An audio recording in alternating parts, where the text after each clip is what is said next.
Brendan, I guess we're all just kind of learning here as we go, kind of what the economic activity is in around Baltimore and the Baltimore port there. What are some of the ongoing issues there?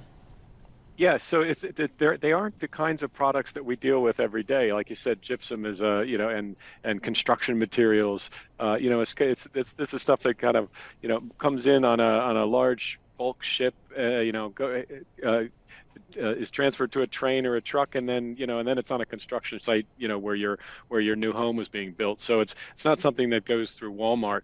So a lot of that cargo now has to find somewhere else to go, somewhere else to enter the U.S. or be exported. I'm seeing on the Bloomberg terminal today that ships that had registered Baltimore as their next port of call are just going to New York. They're going to Virginia. They're going to Savannah, Georgia, Brunswick, Georgia. So the great diversion from Baltimore is underway. Those ports tell us that they do have extra capacity to handle this.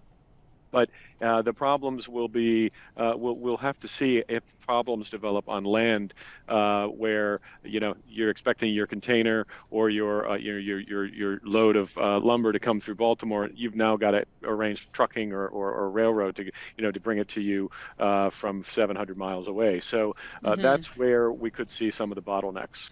It feels like two areas that are most at risk, as Paul was just mentioning, is coal, which definitely hurts India. Coal exports, a majority of that coming from the city of Baltimore, is going to India. And then the other is auto parts, and that could maybe not see higher prices, but maybe just stop the disinflation trend that we're seeing. Can you drill a little bit into those two areas? So the experts that I've talked to say, that this is really going to be a regional issue. That Hmm. that there are, that ports in other parts of the country, will absorb some of this shock. But if you need to bring something from much farther away, the trucking company or the railroad's going to charge you for that. So yeah, in the near term, there could be some modest increases in things, surcharges added to your transportation bill.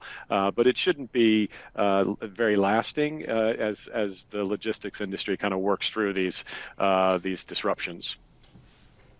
So I'm probably like a lot of people, Brendan, and I'm just learning a lot about what kind of goes through the port of Baltimore. Although I did just recently watch The Wire 20 years after it debuted, and they had a big focus on the port of Baltimore, so I learned something there. But automobiles, it's a lot of import automobiles come into Baltimore. Can other ports, whether it's Norfolk or New York, New Jersey, can they handle that type of product? Not necessarily, but some of them are specifically geared to handle large amounts of auto imports and exports. Somebody was describing it to me recently that there's a team of people that run on the ships, start driving each car off individually. They jump in a van, they go back on the ship, and so it's kind of a labor-intensive process. And then you need a lot of parking space until they can be trucked out and or put on trains. So it's an infrastructure-heavy industry, the automobile transport sector, that you can't just replicate it anywhere. I think Brunswick, Georgia, is another big auto gateway. So they be looking at Brunswick now to see if they can absorb some of this.